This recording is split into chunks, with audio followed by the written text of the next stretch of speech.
سر مجھے پوچھنا یہ تھا کہ کیا بزرگان دین کے مزاروں پر جا کر منتیں مانگنا یا ماتھا ٹیکنا آپ جائز سمجھتے ہیں یا مسلمانوں کو ایسا نہیں کرنا چاہیے؟ آپ اس کی رہنمائی کیجیے پلیز۔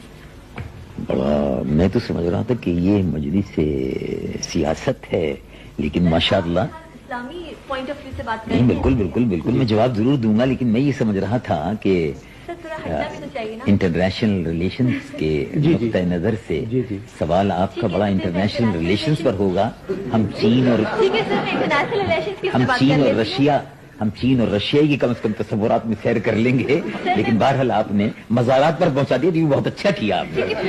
مزارات اور وہ ہمیں تو مناسبت سے مزاروں سے تعلق ہے۔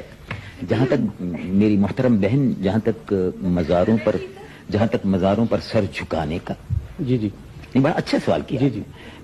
مزارات پر سر جھکانے کا، سجدہ کرنے کا اور چومنے کا تعلق ہے، بالکل حرام ہے، اور سجدہ بالکل حرام ہے۔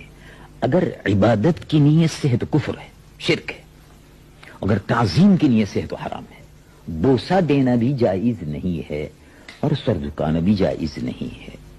جہاں تک اس بات کا تعلق ہے کہ مزارات پر جانا ضرور چاہیے، اس لیے کہ وہ اللہ کے ولی تھے، ان سے ہماری تاریخ وابستہ ہے۔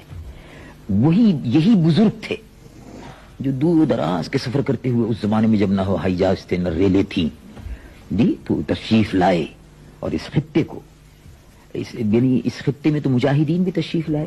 تو غازی محمد بن قاسم رحمۃ اللہ علیہ نے تو تلوار سے، مجاہدین سے اسلام کو پھیلایا، اور ان بزرگوں نے دل کی دنیا کو بدل دیا۔ انہوں نے جغرافیائی نقشوں کو بدلا اور انہوں نے دل کی دنیا کو بدلا، اور دلوں کو اسلام کے نور سے معمور کیا۔ تو یہ تو ہمارے محسنوں کے مزارات ہیں، ان کے مزارات پر جانا اور صرف فاتحہ پڑھنا یہ شرعی طور پر ثابت ہے، اس سے آگے کچھ نہیں ہے۔ جہاں تک مزاروں پر سر جھکانے کا